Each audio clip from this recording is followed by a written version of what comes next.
Pokštas arba saldėsis. Vėl tu.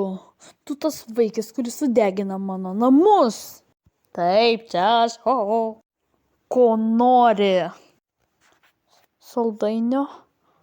Da. Neduosiu. Tai nelegalu.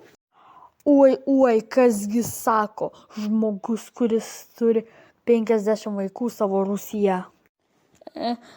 Tylėk! Bet tu teisus, man reikėtų juos pamaitinti. Ate. Atėjau. Vaikučiai, atnešiau jums salotų. Mes nenorim salotų, mes norim spurgų. Gerai, einu. Ate.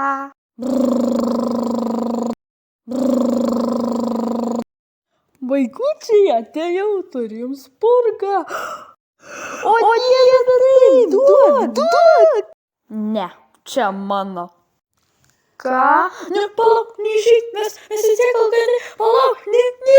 Na, aš labai kaip ir nenoriu spurgos. Gal atiduosiu savo draugams. Pone Kokozaurė, ar norėtumėt spurgos? Ne, man gerai. Gerai. Ei, pone Bebre, ar norėtumėt mano spurgos?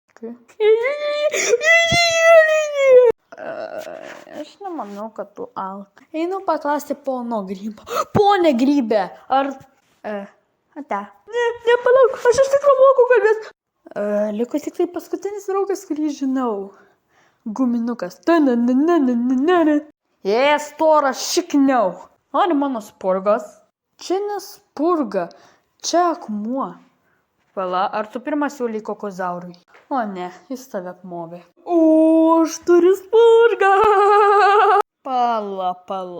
Aš taip ir nepaklausiau, kokį jis kostiumą vilkėjo. Aš esu bulvė. Ir jeigu jūs nieko nesupratote, tai aš jums siūlau pažiūrėti patį pirmą Halloween video. Aš jį palikau nuorodą aprašyme. Ate.